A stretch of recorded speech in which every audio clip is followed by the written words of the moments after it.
अस्सलाम वालेकुम नाज़रीन, आज़ाद डिजिटल के साथ मैं हूं अवैस अली। नाज़रीन, भारत जो कि एक कमज़र्फ़ दुश्मन एक मरतबा फिर साबित हुआ। फ़ॉल्स फ्लैग ऑपरेशंस की एक शर्मनाक तारीख रखता है। एक मरतबा फिर उसने पहलगाम में फ़ॉल्स फ्लैग ऑपरेशन किया, जिसके नतीजे में 28 टूरिस्ट जो हैं वो जान की बाजी हार गए। और उसके बाद जो भारतीय मीडिया है उसने चीख कर सारा इल्ज़ाम पाकिस्तान पर आयद कर दिया। और फिर भारत ने उजलत में ऐसे गैर जिम्मेदाराना फैसले किए, सिंतास मुआहदा, अटारी बॉर्डर, वाघा बॉर्डर, डिप्लोमेट्स की वापसी, ये सब कुछ किया। और अब कह रहे हैं जी हम पाकिस्तान पे सर्जिकल स्ट्राइक करेंगे, घुस के मारेंगे, वही जो उनका वतीरा है। लेकिन आज पाकिस्तान के अंदर भी इस्लामती कमेटी का जो है वो एक इजलास मुनक्किद हुआ। उसके बाद जो है एक एलामिया भी जारी किया गया। सारी सूरत हाल क्या है, भारत का इस मरतबा फॉल्स फ्लैग ऑपरेशन का जो है वो मकसद क्या था, और ये हासिल क्या करना चाहता है, और इसके बाद पाकिस्तान का जो है वो रद्द अमल क्या हो सकता है। मेरे साथ मौजूद हैं दिफाई तज्जिया निगार सलमान जावेद साहब। सारी तफसीलात इनसे जान दें। अस्सलाम वालेकुम सर। वालेकुम अस्सलाम। सर, सबसे पहले तो मुझे ये बताइएगा, सियाने कहते थे कि अल्लाह आपको दुश्मन भी दे तो कम ज़र्फ़ ना दे, लेकिन हमें जो है वो शोमई किस्मत एक ऐसा दुश्मन मिला। हमेशा से उनकी एक तारीख रही है फॉल्स फ्लैग ऑपरेशंस की, और हमेशा जो है उसको आलमी सतह पे मुंह की खानी पड़ी है। इस मरतबा जो भारत ने फॉल्स फ्लैग ऑपरेशन किया है, दरअसल इसका मकसद क्या है, वो इससे क्या हासिल करना चाहता है? अगर आपको याद हो 1991 के अंदर भी जब कश्मीर की तहरीक जो है वो ट्रांसफॉर्म हो रही थी एक पॉलिटिकल रेजिस्टेंस से मिलिटेंट रेजिस्टेंस के अंदर, क्योंकि भारत ज़ाहिर उस वक्त तक बहुत ज़्यादा अरसा हो चुका था और भारत जो है वो उनको जो उनका राइट ऑफ सेल्फ डिटर्मिनेशन था वो नहीं दे रहा था। तो जब वो ट्रांसफॉर्म होना शुरू उस वक्त 91 के अंदर छत्तीसगढ़ के अंदर एक वो हुआ क्या कहते हैं सिख्स के ऊपर अटैक हुआ और उनका एक मासकर किया गया। इत्तेफाक से उस वक्त भी जो है वो बिल क्लिंटन जो है वो उसके दौरे पे थे भारत के, और सिर्फ भारत ने ये दिखाने के लिए कि जी कि कश्मीर के अंदर ये जो रेजिस्टेंस है ये बेसिकली टेररिज्म है और ये सिविलियंस को टारगेट करती है और ये सॉफ्ट टारगेट्स के ऊपर आके हमले करती है, उन्होंने क्या किया कि ये एक ऑर्केस्ट्रेट किया पूरा। बिल क्लिंटन ने बाद में जो मेडलिन ऑलब्राइट बाद में रही हैं उनकी, वो भी फॉरेन सेक्रेटरी भी, उन्होंने एक अपनी किताब लिखी और उसके अंदर उन्होंने बिल क्लिंटन को कोट किया कि बाद में जब ओपन इन्वेस्टिगेशंस हुई तो उसके अंदर ये बात खुल के सामने है कि ये बेसिकली भारत की अपनी एजेंसी रॉ का एक ऑर्केस्ट्रेटेड ड्रामा था, just to tell him the story और सेल हिम द स्टोरी कि जी देखें पाकिस्तान और उसके एसोसिएटेड प्रॉक्सीज जो हैं वो कश्मीर के अंदर किस किस्म का जुल्म बपा करती हैं। एग्जैक्टली अभी जेडी वैंस जो कि अमेरिकी नायब सदर हैं वो दौरे पे थे भारत के, और उस वक्त ये वाक़या हो जाता है। इत्तेफाक से मोदी साहब उस वक्त सऊदी अरब भी बैठे होते हैं और मतलब ये एक बड़ी ना एक कन्वीनियंट टाइमिंग है कि जी कि मोदी साहब वहाँ बैठे हैं, जेडी वैंस भारत में बैठे हैं, और उस वक्त ये इतना बड़ा एक वाक़या हो जाता है। So this again shows a pattern कि ये बेसिकली इस चीज़ को सेल करने के लिए कि पाकिस्तान जो है वो बेसिकली इस किस्म की अच्छा इसको एसोसिएट करने की कोशिश वो कर रहे हैं जी कि जो भी चंद दिन पहले आर्मी चीफ ने कहा था जी कि हम कश्मीरियों के साथ खड़े रहेंगे, उन्होंने कहा था हम उनकी हीरोइक स्ट्रगल के अंदर उनके साथ खड़े हैं। हीरोइक स्ट्रगल के अंदर तो सैयद अली गिलानी साहब थे, इसी तरीके से आसिया अंद्राबी साहब हैं, कासिम फख्तू साहब हैं, मसरत आलम भट्ट हैं, जो कि पिछले कई अरसे से दिहाइयों से जेलों के अंदर जो है वहाँ पे इंडियन आर्मी ने और इंडियन फोर्सेस ने और इंडियन हुकूमत ने उनको रखा हुआ है। और उसके साथ साथ ज़ाहिर है वो लोग भी हैं जो कि कश्मीर के अंदर रेजिस्टेंस कर रहे हैं, कश्मीर के अंदर वायलेंट रेजिस्टेंस की तरफ भी जाते हैं ताकि दुनिया के अंदर उनकी सुनवाई हो सके और भारत भी उस पर जा सके, एक ऐसे पुश बैक कर सके कि भारत उनकी बात सुने। उस चीज़ को ब्रैकेट करने के लिए टेररिज्म के साथ भारत ने मेरा ख्याल है ये सोचा कि इस वक्त अच्छा मौका है हम पाकिस्तान को पुश बैक करें और कश्मीर की जितनी रेजिस्टेंस है उसको हम टेररिज्म के साथ ब्रैकेट कर दें। दूसरा इसमें फैक्टर गज़ा और फ़लस्तीन वाला है। अब गज़ा और फ़लस्तीन के ऊपर वैसे बुनियादी तौर पे दुनिया भर के जो लोग हैं, मुसलमान नहीं ना आम आवाम भी, वो इस वक्त ज़ाहिर है गज़ा के जो लोग हैं उनके हक़ में आवाज़ बुलंद करते हैं, लेकिन जो हुकूमतें वेस्टर्न कैपिटल्स जो हैं स्पेशली, वो ज़ाहिर है वो इसराइल को सपोर्ट करते हैं। अब भारत ने मेरा ख्याल है ये सोचा उस प्ले बुक को हम दोहराएं यहाँ पर। आप देखें भारत के जो सोशल मीडिया हैं, मॉडरेट्स भी हैं, उनके जो रेडिकल्स भी हैं, वो सब एक ही बात कर रहे हैं कि यहाँ पे वही मॉडल दोहराया जाए जो इसराइल ने गज़ा के साथ किया, कश्मीरियों के साथ। और बाकायदा तस्वीरें लगाई जा रही हैं गज़ा की कि ये वाला हाल कर देना चाहिए कश्मीरियों को। इस वक्त पूरे भारत के अंदर जहाँ जहाँ कश्मीरी पढ़ रहे हैं उनके ऊपर अटैक्स शुरू हो चुके हैं, इंडियन मुस्लिम्स के ऊपर अटैक शुरू हो चुके हैं। खुद इंडियन मुस्लिम्स के अकाउंट्स इस वक्त आप जाके देखें तो आपको नज़र आ रहा है कि वो जो इस्लामिक फोबिक कॉन्सेप्ट है वो मॉडरेट सो कॉल्ड जो मॉडरेट भारतीय हैं उनके अंदर भी, और जो बीजेपी को, आरआरएसएस को और विश्व हिंदू परिषद को मानने वाले वो लोग भी इस वक्त एक ही डगर के ऊपर इनको पुश बैक कर रहे हैं। तो ये बेसिकली शो करता है कि जो स्ट्रेटेजिक माइंड सेट है भारत का, वो बेसिकली किसी भी सूरत में कश्मीर को वो नहीं चाहता कि वो एक ओवरवेलमिंगली मेजॉरिटी मुस्लिम्स की वहाँ पर रहे। 80 से 85 हज़ार आप डोमिसाइल्स दे चुके हैं नॉन कश्मीरीज़ को, ताकि वहाँ पे आप सेटल कर सकें। तो वही मॉडल जो इसराइल ने फ़लस्तीन और गज़ा में अपनाया था, आप सेटल कलोनियलिज्म का यहाँ पे दोहराना चाह रहे थे। तो जाहिर है ये वो तमाम चीज़ें हैं कि भारत इनको लिजिटिमेट करने के लिए भारत ने फिर ये ड्रामा रचा है कि जी के देखें इधर आके उन्होंने सॉफ्ट टारगेट दोबारा से टारगेट किया और 27-28 जो हैं वो इन्होंने टूरिस्ट मार दिए हैं।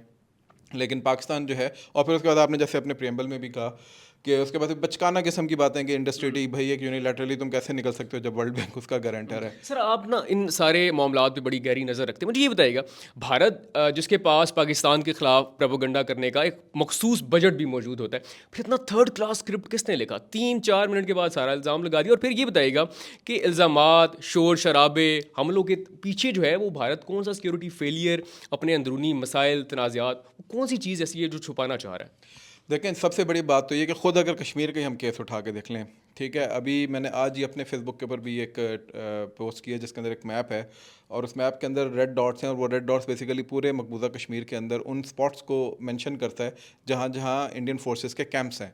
और जब वो मैप आप देखते हैं तो आप हैरान होते हैं कि इस एक रीजन के अंदर कितनी फोर्सेस बैठी हुई हैं। तकरीबन 3 से 4 लाख तो कॉम्बैट डायरेक्ट इंडियन यूनिट्स बैठे हुए हैं। उसके बाद फिर बीएसएफ है, फिर सीआरपीएफ है, उसके बाद फिर 12 से 13 इंडियन इंटेलिजेंस एजेंसीज के लोग हैं, फिर उनके लोकल टाउट्स हैं। ये मिला के कोई 7-8 लोग बनते हैं, 7-8 लाख लोग बनते हैं इंडियन सिक्योरिटी ऑपरेटर्स के। अगर आप इसको टोटल मकबूजा कश्मीर की आबादी और इस ऑपरेटर्स का रेशो निकालें तो हर 10 कश्मीरियों के ऊपर एक सिक्योरिटी का बंदा है। So this is the most militarized land on the face of the earth, and this is the biggest open air prison on the face of the earth. So इस जगह के ऊपर इस तरह का वाक़या होना, और वो भी ऐसी जगह पे जो कि आप खुद डिक्लेयर करते हैं कि एक टूरिस्ट हॉटस्पॉट है, और उसको आपने कॉर्डन ऑफ किया होता है अपने सिक्योरिटी लेयर्स के साथ, वहाँ ऐसा लोगों को पहुँच जाना और वहाँ पे जाके इस तरह लोगों को टारगेट कर देना किसी का, ये मतलब इट्स समथिंग जो आपने कहा कि थर्ड क्लास किस्म का स्क्रिप्ट है कि जो कोई मानने को तैयार नहीं है। आप देखें ना कि उन्होंने 3-4 स्केचेस निकाले, पता चला कि वो 3-4 लड़के जो कश्मीरी थे वो तो कोई 2020 के अंदर ही जो हैं वो जान की बाजी हार चुके हैं रेजिस्टेंस में। फिर इन्होंने एक पूरे इंडियन मीडिया ने जो है वो एक कपल था उसकी वो डांस करते हुए दिखाई कि जी ये भी बेचारे उधर, वो उन कपल्स ने आज बेचारे सुबह कहा कि भाई हम जिंदा हैं, क्यों तुम लोग हमें मारने पे तुले हुए हो, वो परेशान हो रहे थे। तो ये वन आफ्टर अनदर भारत जो है वो इस तरह की हरकत करता है। मुझे याद है 2013 या 14 की बात है, केरन सेक्टर के अंदर इन्होंने इसी किस्म की हरकत की जो कि पाकिस्तान की तरफ से 3 घुसपैठिए आ गए, और उस वक्त कांग्रेस की 2012 की बल्कि बात है, कांग्रेस की हुकूमत थी, और इंडियन आर्मी चीफ ही ऑफ दैट टाइम ही came to the front lines LOC, और उसने आके कहा जी कि हम पाकिस्तान के ऊपर ये कर देंगे वो कर देंगे। बरका दत्त जो कि बड़ी सेकुलर है, उसने उस वक्त कहा जी कि यहाँ पे ये भी बैठे हैं, और मैं और मेरे दोस्त गए और हमने जाके उसको कवर किया, क्योंकि पाकिस्तानी मीडिया से उस वक्त, जिस तरह आप अभी आज़ाद डिजिटल को देख रहे हैं, तो उस वक्त हम भी एक प्लेटफॉर्म चलाते थे, तो वो हम लोग लेके गए और हमने माइक पकड़ के ढूंढा, तो वो जिन बंदों की बात कर रहे थे भारतीय, वो आज़ाद कश्मीर के बासी थे और वो जिंदा खड़े हुए थे वहाँ पे, हमने उनका इंटरव्यू भी किए। So that this is how actually India perpetuate this propaganda again and again against Pakistan, और इसको पाकिस्तान तो इतनी दफ़ा इन फॉल्स फ्लैग्स को जो है वो बस्ट कर चुका है। मैं आपको एक और वाक़या याद कराता हूँ। 2016 या 17 की बात है, इन्होंने 3 या 4 लोगों के पिक्चर्स और आईडी पिक्चर और नाम जो हैं वो पोस्ट किए इंडिया टुडे ने, और उन्होंने कहा जी कि इन्होंने दोबारा मुंबई तर्ज के ऊपर, मुंबई के साहिल के ऊपर ये लैंड कर चुके हैं बंदे, और ये किसी वक्त भी हमला करने वाले हैं मुंबई तर्ज के ऊपर। हमने इत्तेफाक से, हमें लाहौर से हफीज़ सेंटर से कॉल आ गई कि यार ये जिन 4 बंदों की तस्वीरें दिखा रहे हैं ये तो इधर के 4 ताजिर हैं हफीज़ सेंटर के। So we send our representative over there, उसने उनकी फॉरेन आईडी कार्ड्स लिए, उनकी क्लिप्स लिए, हमने चला दिए, और इंडिया को वो भी बस्ट हो गया। सो this is how they actually play out again and again. This again is someone sir एक और बचगाना फैसला, इमेच्योरिटी का फैसला, और सिंतास जैसा एक आलमी मुआहदा जो है उसको ख़त्म कर दिया गया। सबसे पहले मुझे ये बताइएगा इसका भारत को कितना नुकसान हो सकता है? और हमारा एक बड़ा पुराना दोस्त है चाइना, वो इसके जवाब में क्या वो भारत का वो भी पानी बंद कर सकता है, जैसे अभी खबरें चल रही हैं? तो इसका नुकसान जो है वो पाकिस्तान की बजाय भारत को कितना हो सकता है? मेरा ख्याल है 2019 या 20 की बात है, या शायद उससे पहले की बात है, मुझे ईयर एग्जैक्टली याद नहीं। उससे पहले भी भारत ने इस तरह की हरकत करने की कोशिश की थी और चाइना ने एक आर्टरी बंद कर दी थी उधर से। तो मेरा ख्याल है China can again do that अगर भारत इस तरह की कोई हरकत करता है। ये तो ज़ाहिर है थोड़ा सा आगे जाके वक्त बताएगा। आज जो NSA की मीटिंग हुई है उसके अंदर भी पाकिस्तान ने जिसके संग स्टांस लिया है, सो दिस शोज़ कि पाकिस्तान इज़ कॉन्फिडेंट कि वो जो भी स्टांस लेगा उसके अंदर रीजनल जो स्टेक होल्डर स्पेशली चाइना वो उसके साथ खड़ा होगा, क्योंकि भारत के साथ इस तरह खुल के पंगा लेना, जो भी है वो बहरहाल एक मिलिट्री माइट तो है, तो उससे खुल के पंगा लेना कि जी कि आप उसके साथ वाघा बॉर्डर भी आपने बंद कर दिया है, आपने कहा जी कि सारे बंदे भारतीय यहाँ से निकल जाएं, आपने वीज़ाज़ भी उनके कैंसिल कर दिए हैं, आपने उनकी एयर स्पेस तक बंद कर दिया है। तो ज़ाहिर है these are very aggressive steps. उसके बाद फिर आपने पर्सोना नॉन ग्राटा करार दे दिया उनके मिलिट्री शासी को, जैसे उन्होंने करार दिया है। तो हर वो स्टेप जो कि बेसिकली उन्होंने लिया था, उससे आपने एक कदम आगे बढ़ के एक स्टेप ले लिया कि जी ठीक है, अगर आप एस्केलेट करते हैं तो हम भी एस्केलेट करते हैं। बट मोर देन दैट, बहुत अरसे बाद बहुत एग्रेसिव स्टेटमेंट आई एनएसए की तरफ से ऑन कश्मीर। यानी कश्मीर को अगर आप देखें तो पिछले कोई 8-10 साल से हम थोड़ा सा वो बैक बेंच वाला सीन हो गया था, बैक बर्नर वाला। अभी इस स्टेटमेंट के अंदर अगर आप, मैं भी आपके आने से पहले ही पढ़ रहा था, it is quite aggressive statement. This actually shows the resolve which army chief mentioned in a few days ago in the convention center कि जी कि we will stand with the heroic struggle of the Kashmiris. So this actually shows that he is walking the talk. So वहाँ पे जो आपका एक strategic mindset बैठा हुआ था और उसने जो फैसला किया है, this is actually a message to the Indians as well कि जी कि we are not going to compromise on the cause of Kashmir. This is also a message to the Kashmiri people that we are not going to compromise on your freedom struggle. वो जो एक message उनको जा रहा था मुसलसल काफ़ी अरसे से। तो इस वजह से पाकिस्तान जो है उसने जो फैसला किया और भारत ने जो उधर से फैसले किए थे, Pakistan seems to be very confident about its decision making. और उसका मतलब है कि जो चाइनीज़, जैसे आपने सवाल किया, वो भी पाकिस्तान के साथ कहीं ना कहीं पे इसका मतलब है इस कंसल्टेशन के अंदर मौजूद होंगे। सर, कौमी सलामती कमेटी का इजलास था, एलामिया कुछ देर पहले जारी हुआ है। कश्मीर के अलावा कौन से अहम फैसले जो हैं वो किए गए हैं और इसका जो इम्पैक्ट है वो खित्ते पे कितना दूरस आपको नज़र आ रहा है? जो बड़े बड़े हैं उसमें तो एक तो एयर स्पेस, जैसे मैंने कहा, बंद करने की बात हुई है, बॉर्डर्स को बंद करने की बात हुई है, ट्रेड बिल्कुल जितनी थोड़ी बहुत भी थी, पहले भी नहीं थी लेकिन जो थोड़ी बहुत थी उसको भी बंद कर दिया है। इसके अलावा उन्होंने वीज़ाज़ को कैंसिल कर दिया है। वीज़ाज़ जो जिनको अराउ किए हुए थे और यहाँ पर आए हुए लोग, उनको कहा है कि 30 अप्रैल तक आप वापस जाएँ। स्टाफ को, एम्बेसी स्टाफ को उन्होंने 30 तक रिड्यूस किया, हम भी 30 तक रिड्यूस कर रहे हैं। उनके मिलिट्री अटाशी को और एक दो लोगों पर पर्सोना नॉन ग्राटा करके बाहर फेंक रहे हैं। इस आगे बहुत सारे इक़दाम हैं जो किए हैं, लेकिन जो सबसे इंपॉर्टेंट है वो सिंतास माहदे को जो काउंटर किया पाकिस्तान ने, वो शिमला माहदे और इसके अलावा जितने भी मुआहदात हुए हैं जो बायलैटरल हैं, पाकिस्तान ने कहा है कि हम उसको वो कर देंगे, उसको अबेंस में ले जाएंगे। क्योंकि अगर भारत इस यानी फ्रेंजी से नहीं निकलता और कश्मीर की स्ट्रगल को, जब तक वो लेजिटिमेट स्ट्रगल को वो एडहेयर नहीं करता, तब तक हम ये सारे जो मुआहदात हैं उनको बाहर निकाल रहे हैं। रीजन पे इसका क्या फ़र्क पड़ेगा? शिमला मुआहदे से निकलने का मतलब है Kashmir will no longer remain a bilateral issue between India and Pakistan. It will become a trilateral और it can become quadrilateral issue as well, क्योंकि फ्लैश पॉइंट है ना, न्यूक्लियर फ्लैश पॉइंट है। उधर चाइना है, इधर पाकिस्तान है और इधर इंडिया है। तो चाइना डायरेक्टली, चाइना लद्दाख का वो सारा इशू, चाइना डायरेक्टली फ्रीक बन जाएगा। और ख़ुद कश्मीरी, जिसको शिमला माहदे के अंदर जो एक बहुत बड़ी तनकीद होती थी वो ये होती थी कि जिनका राइट ऑफ सेल्फ डिटर्मिनेशन की आप बात कर रहे हैं उनको तो आपने इसमें हिस्सेदारी नहीं बनाया हुआ, so they can become stakeholders in it as well. So Pakistan के पास तो बहुत बड़ा प्ले ग्राउंड आ गया है जियो पोलिटिकल मनूवरिंग का और डिप्लोमेटिक मनूवरिंग का।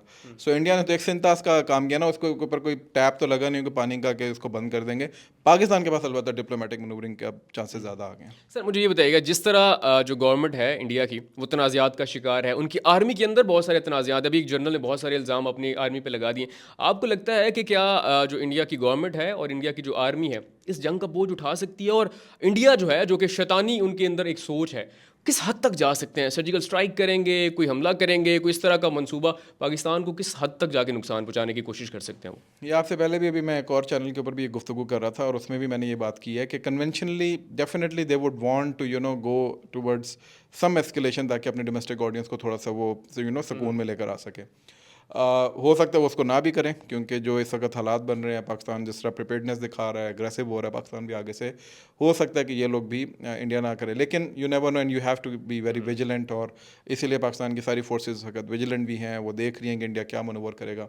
बट मोर देन डैट, आप अगर जितने भी उनके लोग हैं, गौरव वारिया को तो छोड़ दें, वो बख्शी साहब को भी छोड़ दें, जो इवन उनके मॉडर्न नेपाल की शर्मा और ये सारे, पालकी शर्मा साहबा कल कहती हैं कि जी कि बहुत से लोग इंडिया के अंदर कह रहे हैं कि पाकिस्तान को और कश्मीर को गज़ा बना देना चाहिए, बट उनके पास न्यूक्लियर्स हैं।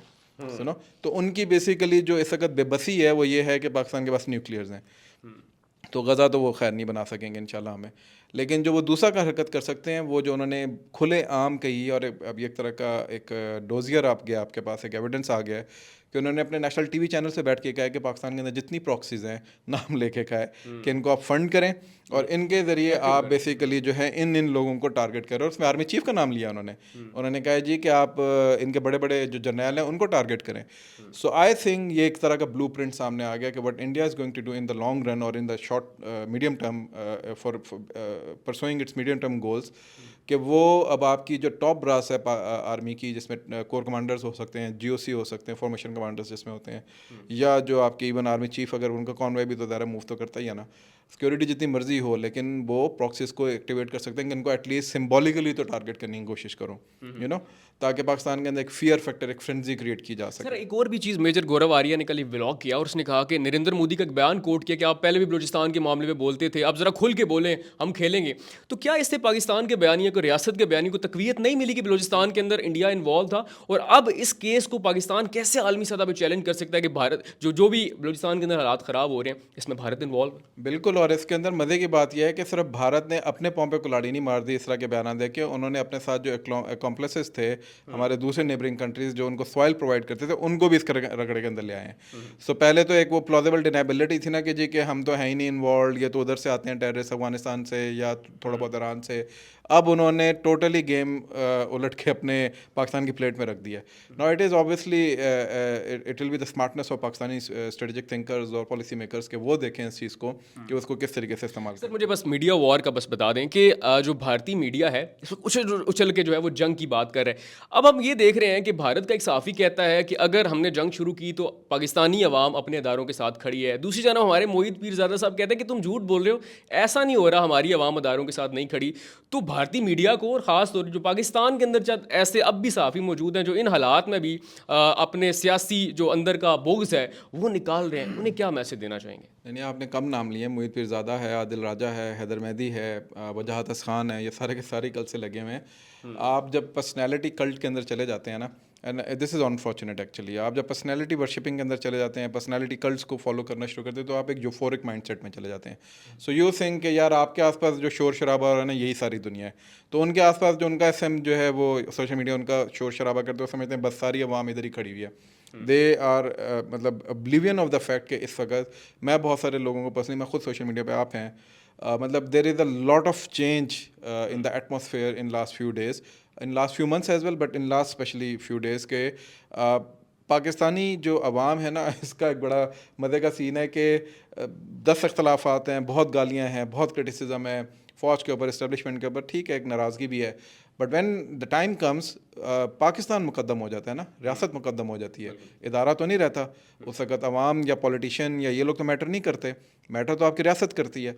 और ये सबक जो है वो ये अनफॉर्चुनेटली इस तरह की या इस कमाश के जो लोग हैं, जिनको हम किसी ज़माने में शायद इंटेलेक्चुअल या जिसको हम किसी ज़माने में जर्नलिस्ट समझते थे, वो खुल के सामने आ रहे हैं कि दे वर एक्चुअली शार्लटन्स।